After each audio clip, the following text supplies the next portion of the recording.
Hello, and welcome to Linear Algebra. This is lecture 18 on the Rank-Nullity Theorem.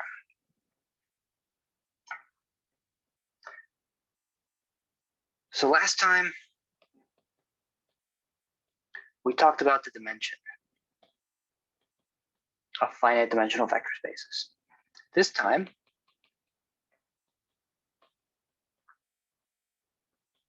I want to talk about the dimensions of subspaces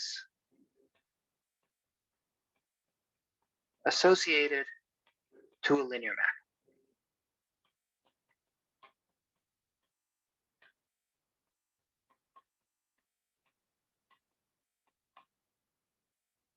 Okay, so remember, if V and W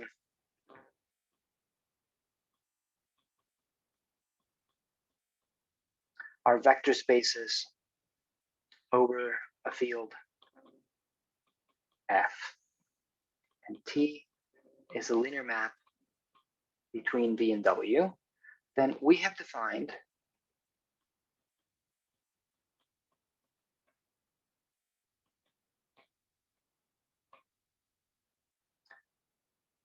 so we define two subspaces associated to any linear map: the kernel of T, which is a subspace of V, and the range of T,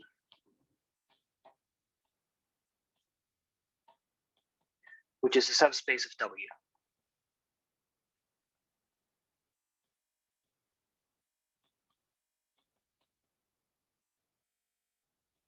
Right? So we saw that they are subspaces. Because they're subspaces, they're vector spaces, they have a dimension, assuming V and W are finite dimensional. So their dimensions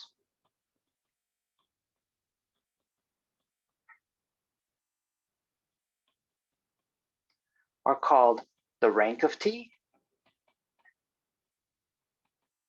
So the rank of T is the dimension of the range.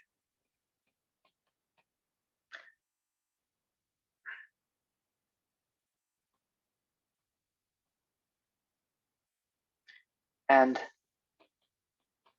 null of T, which is pronounced nullity of T, which is the dimension of the kernel of T. Okay, so we have these two vector subspaces associated to every linear map T, and now we want to see what can we say about their dimensions. Right. As usual, if you have a matrix, then you make the same definition, but in terms of the linear map associated to multiplication by that matrix. So if A is a matrix and T is the associated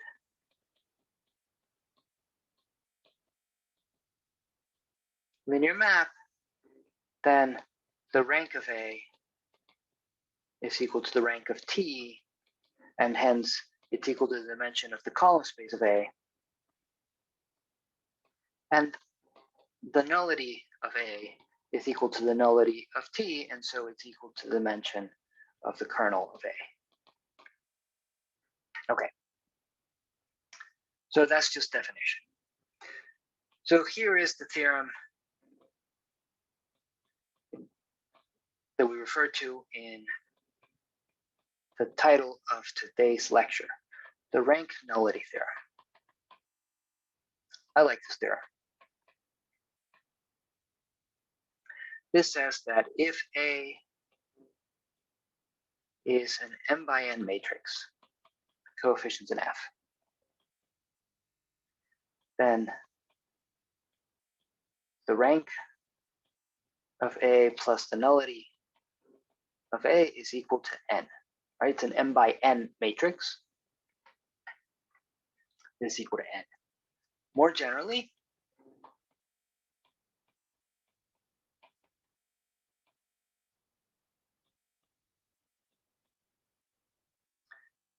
whenever T is a linear map between V and W, and the dimension of V is finite, that's what makes this more general. I only need V to be a finite dimensional vector space. The rank of T plus the nullity of T is equal to the dimension of V.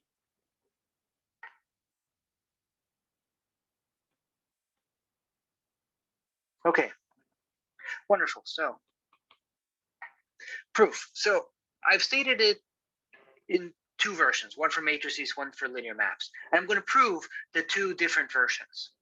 But that's because I think it's illustrative to do that. The proof for matrices is going to be very nice and quick.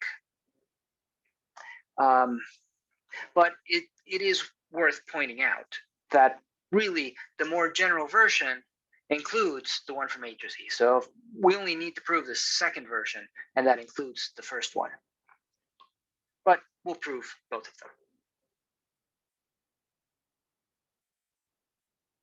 them. Okay, so we'll give one proof for matrices, and then one proof for general linear maps.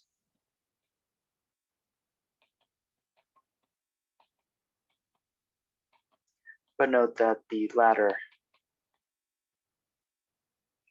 includes the former.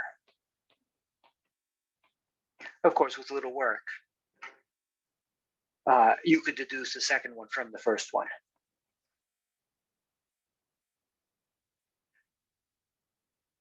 Okay, so let's go with the first one. So consider an m by n matrix with coefficients in F. So we know, I want to compare or add the rank and the nullity. So what do we know? The rank of A is equal to the dimension of the column space of A. Now, we know the dimension of the column space of A. In fact, we talked about how to find a basis for the column space of A. What you do is you take A, you get it to reduced row echelon form, and then every column that has a pivot, those are the columns you want to use. So you go back to the original matrix and you take those columns, the columns that will eventually have a pivot in the reduced row echelon form, and those columns form a basis of the column space of A. How many elements does your basis have? The same as the number of pivots that you had in the reduced row echelon form. Right? So this is equal to the number of pivots in the reduced row echelon form of A. Okay. What do we know about the nullity of A?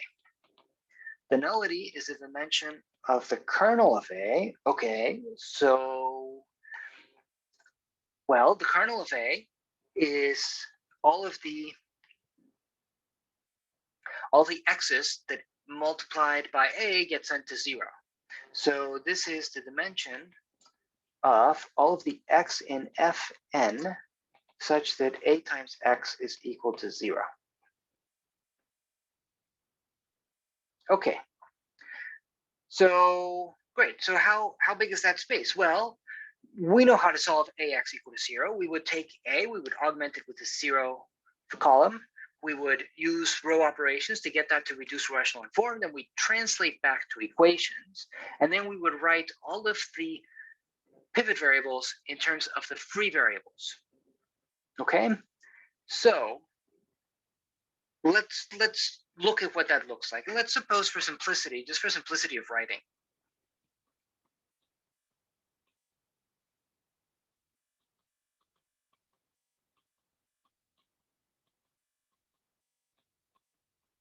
that the pivot variables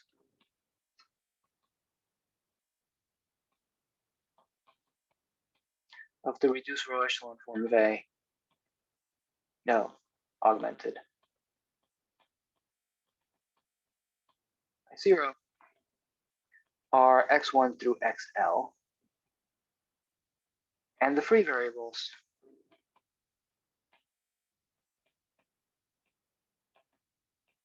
are xl plus 1 up to xn. Okay, so for simplicity, we're just going to assume that all of the pivot variables come first, and then they're followed by the free variables. It's just going to make it easier to write down, right? If you like, you can just relabel the variables to make this happen. That would change A, but it wouldn't change the solutions to AX equal to 0, except for this labeling. Okay, but with this notational simplification, then we can write the elements of the kernel of A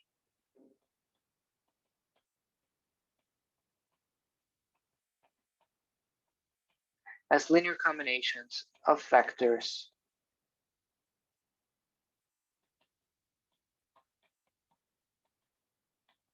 with coefficients xl plus 1 up through xn. Right, so what I mean is the kernel of A, so this would be, give myself plenty of space, this would be vectors, so you'd have x1 through xl, and then xl plus 1 through xn, right? And what you would do is you would write the pivot variables in terms of the free variables, right? So I'm going to have here, say, C11 to C1 to CL1, and then 1, 0, 0 times XL plus 1. And then similarly, I would have here C12 to CL2, and then 0, 1, 0, dot, dot, dot, 0 times XL plus 2, and so on, until here I would have C1 n minus L, dot, dot, dot, down to CL n minus L, and then 0 down to 0, 1 times xn, right? And here, x, because these are the free variables, xl plus 1 up through xn are just arbitrary elements of the field,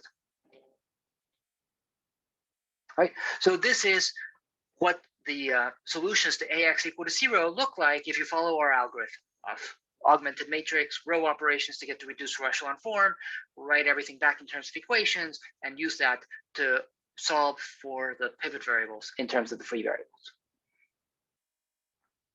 Okay, so the thing to notice, and we've pointed this out before, is that these vectors are linearly independent, right? How do we know they're linearly independent? Well, if you look at the last n minus L coordinates, there you get an n minus L size identity matrix, okay? So if you had a linear combination of these vectors equal to 0, then by looking at this coordinate, you would know that this coefficient had to be 0. By looking at this coordinate, you would know that this coefficient had to be 0. By looking at this coordinate, you would know that this coefficient had to be 0, right? So these vectors are linearly independent, right? It's evident that they span the null space because here we have the null space written as the span of those vectors. So these vectors form a basis for the null space. What's the dimension? Well, the dimension is the number of terms here. It's the number of free variables, right? So the nullity of A, right, which is the dimension of the kernel of A, is equal to the number of free variables in the system AX equal to 0. Okay, so let's put that together. The rank of A plus the nullity of A, this is equal to the number of pivots, so the number of pivot variables, plus the number of free variables. Well, that's the same as the number of variables altogether. That's equal to n. And that's what we wanted to show. Okay, so the Rank-Nullity theorem for a matrix just says, well, the reduced row echelon form, every column either has a pivot or it doesn't have a pivot. So if you add the columns with pivots to the columns without pivots, you get all of the columns. And that's rank-nullity theorem. Okay, let's consider the general case.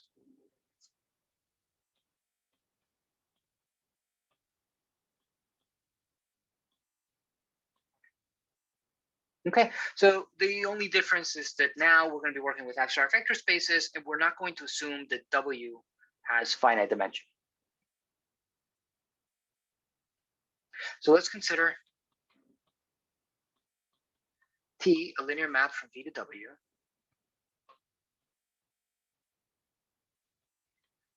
Dimension of V, finite. Okay, now, since the kernel of T is a subspace of V, the kernel of T is finite dimensional. Right, that's something we proved last time. If you have a subspace of a finite dimensional vector space, that subspace is also finite dimensional. Okay, so let's let A be a basis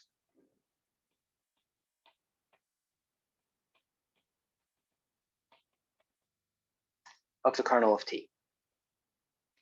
Okay, and then we know from last time that if you have any linearly independent subset of a vector space, you can extend it to a basis, any finite dimensional vector space. So in particular here, this is a basis of kernel of T. So in particular, this set is linearly independent. So I can extend it to a basis of all of V.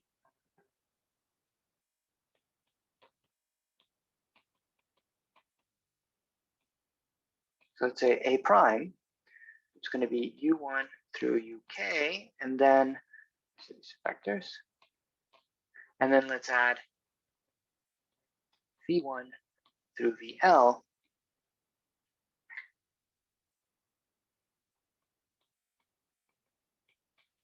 And this is a basis of the big space V.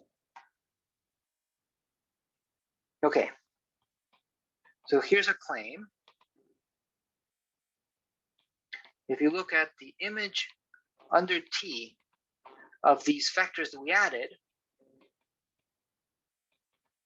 this is a basis of the range of T. Okay, if we check the claim, so once we establish the claim,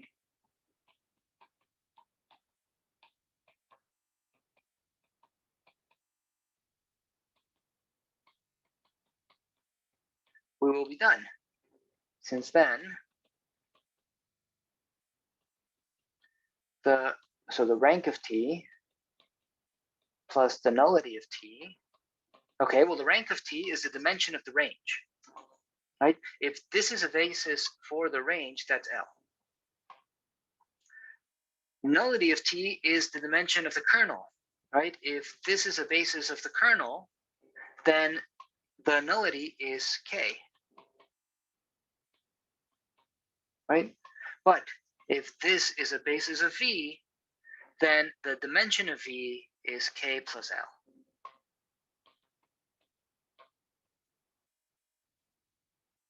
Okay, so all we need is to establish this claim. Okay, so to establish the claim,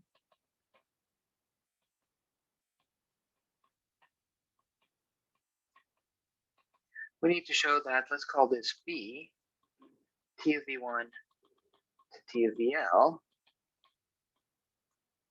is linearly independent and spans range of T, right? Because that's what it means to be a basis.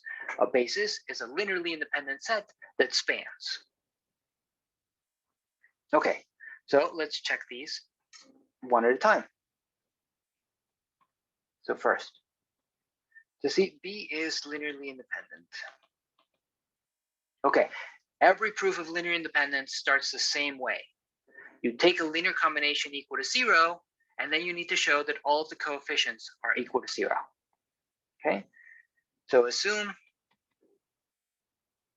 sum a sub j t of v sub j is equal to 0. J goes from 1 to L. Need to show aj equal to 0 for every j. Okay, every proof of linear independence starts the same way. Assume that this linear combination is equal to 0. Show that the coefficients have to be 0. Okay.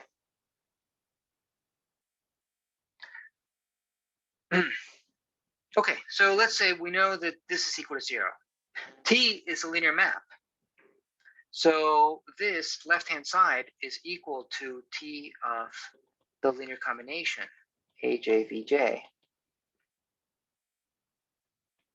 So this says that this vector, linear combination AJVJ, is in the null space of T. Right? But we have a basis for the null space of T. Since curly A is a basis of kernel of T, there are coefficients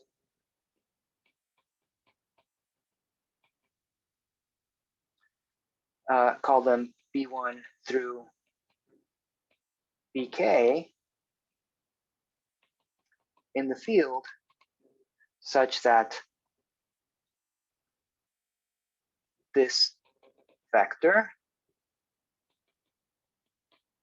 is equal to a linear combination. So say B, let's use some other dummy variable, let's use I, BI/UI, where I goes from 1 to K. Okay, wonderful. We're in good shape because the UIs together with the VJs form a basis of V.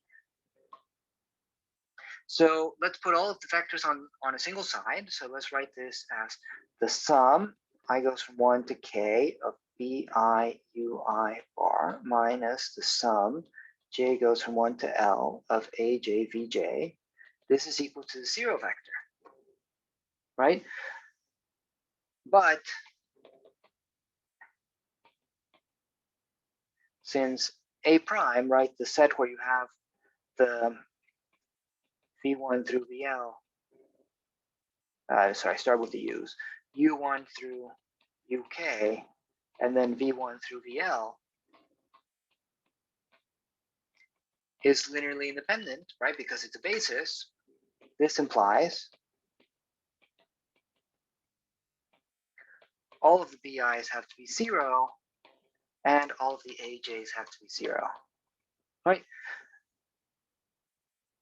But all of the AJs have to be 0 is exactly what we needed to show. So check mark.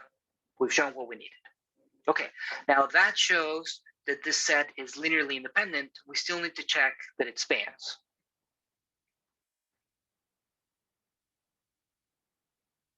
Okay, so part 2, we need to check span of B is equal to all of the range of T. Okay, so to check that a set of vectors spans this vector space, what we need to do is take an arbitrary element of the vector space and write it as a linear combination of the vectors in B. So let W be a vector in range of T. We need to show that W is in the span of B. Okay. Now, since W is in the range of T, there is a vector, call it V, in capital V, such that T of V is equal to W.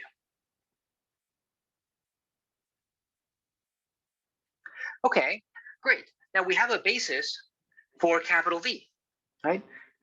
Since A prime is a basis of capital V, we can write lowercase v as a linear combination of j goes, well, let's say I goes from 1 to k of ciui plus j goes from 1 to l of let's call them d's, dj, vj. Right? And so w, which is t of v, is equal to t of these linear combinations.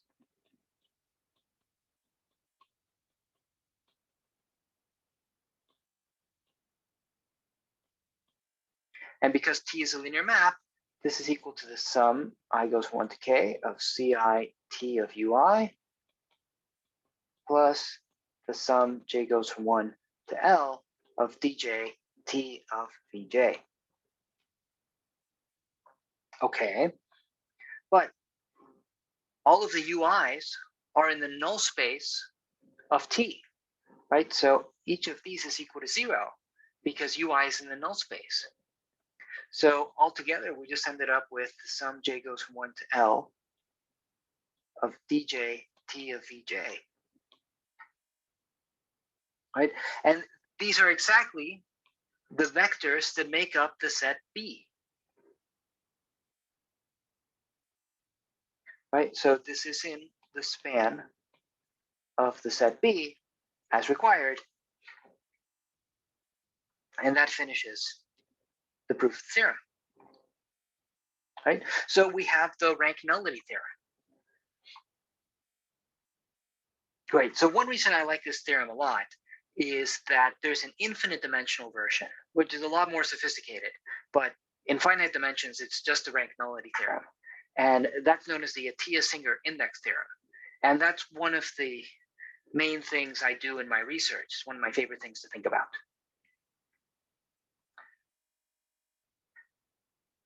Okay, so here's a corollary.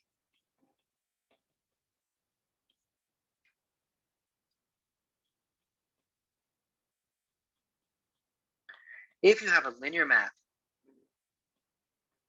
between two spaces of the same dimension, which is finite, then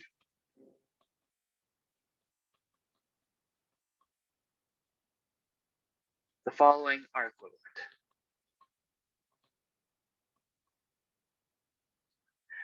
T is injective.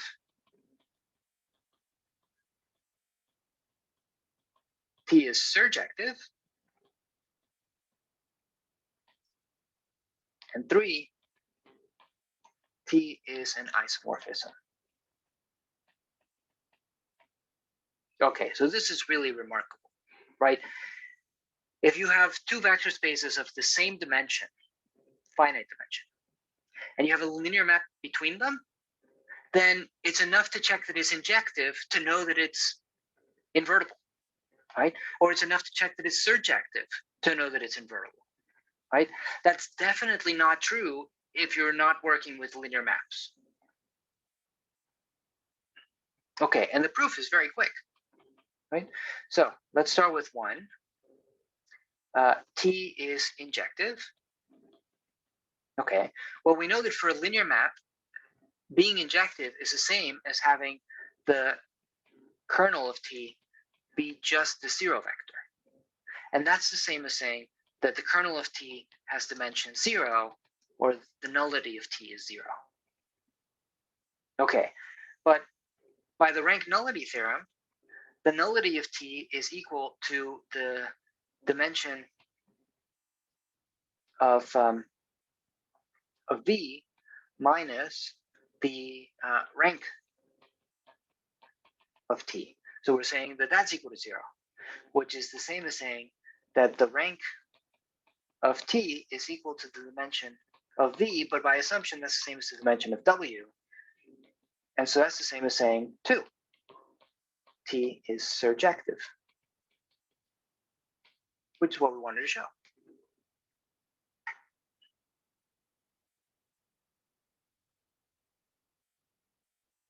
Okay. Here's another corollary along the same lines. Let's say that T is again a linear map between V and W. S is now a linear map between W and V. And dimension of V is equal to dimension of W. Both are finite. Then the following are equivalent. Right? 1, S composed with T is equal to the identity. Right? This would be the identity in V. Right? Here you could say that S is a left inverse for T. 2, T composed with S is equal to the identity in W. So here you could say that S is a right inverse for T. And 3, S is equal to T inverse. So S and T are invertible and they are mutually inverse. Right? So for linear maps, having a left inverse is equivalent to having a right inverse and is equivalent to being invertible. Right? Again, definitely not true if you're not working with linear maps. In fact, not true if you're not working with finite dimensional spaces. But it is true for finite dimensional vector spaces thanks to the Rank-Nullity theorem. And this just follows from the previous corollary if you like. So if S composed with T is equal to the identity, then, well, we know that S is surjective. But the previous theorem tells us that, or the previous corollary tells us that S is invertible. And then once you know that S is invertible, then, well, you can just compose with the inverse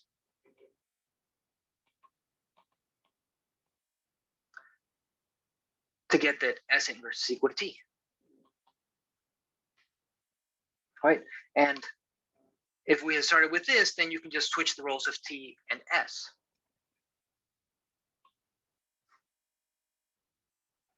Okay, here's another sort of remarkable fact.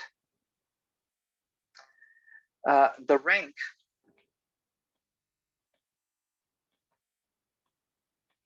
of a matrix is the same as the rank of its transpose.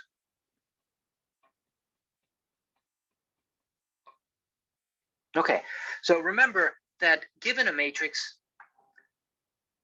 you find the transpose by taking every column and making it a row, right? So the first column becomes the first row, second column becomes the second row, and so on, right? So you're just taking a matrix and writing it on its side.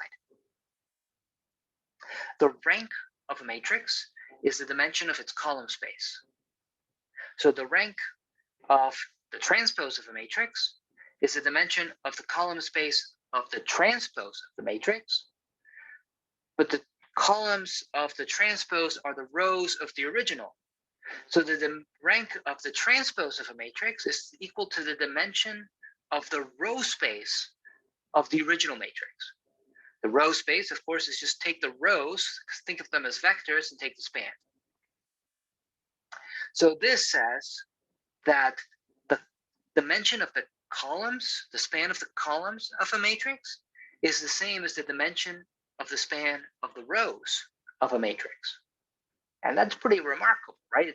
It's not obvious why these two dimensions should be related. If your matrix is not square, then these live in completely different vector spaces. Okay, but it's true. Indeed. So let's say we're given a matrix A, size m by n, coefficients in F. The span of the columns of A transpose, right? So the column space of A transpose is the span of the rows of A. Okay, this span doesn't change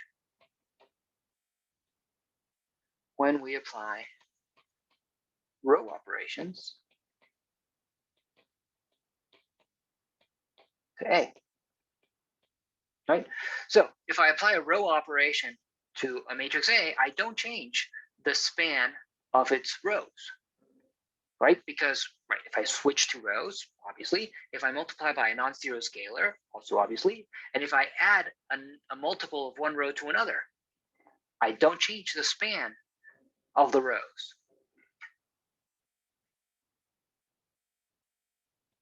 So it is also the span of the rows of reduced row echelon form of A.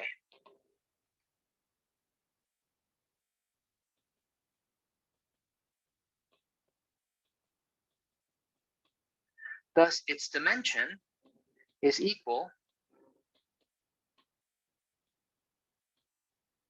to the number of pivots in the reduced row echelon form of A, right? So that's clear, right? Because every row, either it has a pivot or it's all zeros, right? A pivot is the first non-zero entry. So if a row doesn't have a pivot, that row must be all zeros. And the pivots, right? If you go down a row, the pivots move to the right, right? That's part of the reduced row echelon form structure. And hence, the rows with pivots are linearly independent just by looking at where the pivots are. So the dimension is equal to the number of pivots. And as we saw at the beginning, this is equal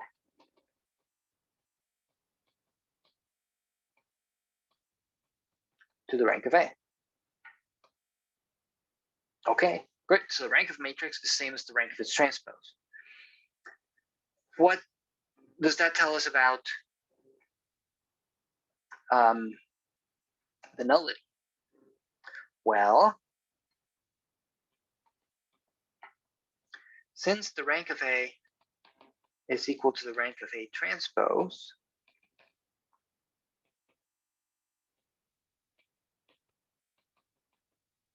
the Rank-Nullity theorem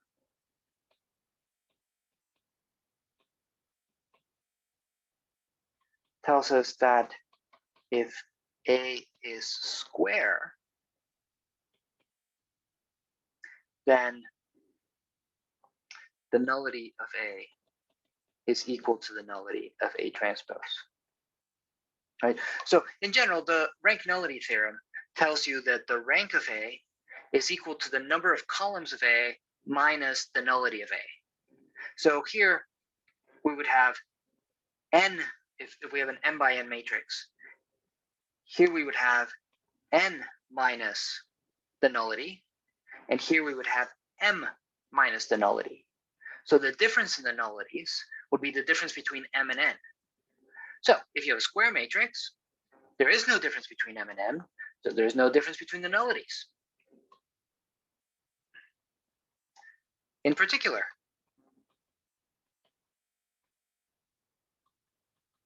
let's say we have a square matrix. Then lambda is an eigenvalue of A if and only if, well, if and only if the kernel has dimension greater than 0, which is the same as saying the nullity is greater than 0, right? But the nullity is the same as the nullity of the transpose.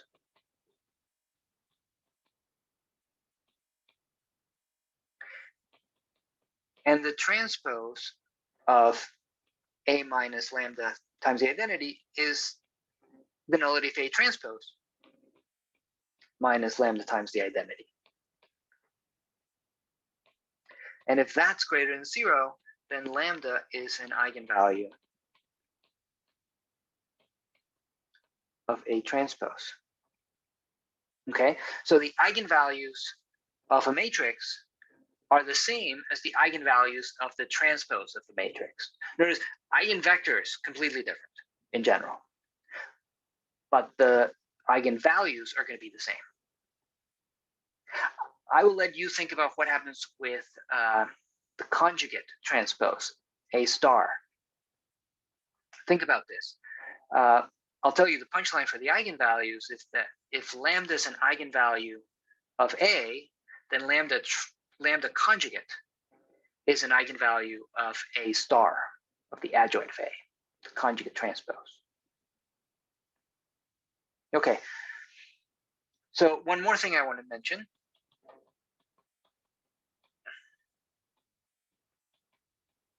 Recall that the solution set S of a linear system of equations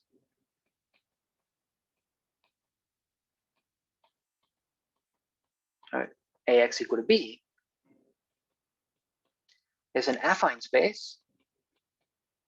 Right? Remember, affine space just means a translate of a subspace.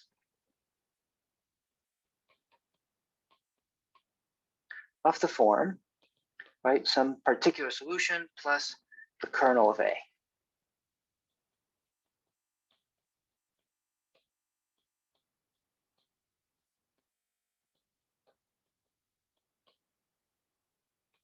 So then we see that the nullity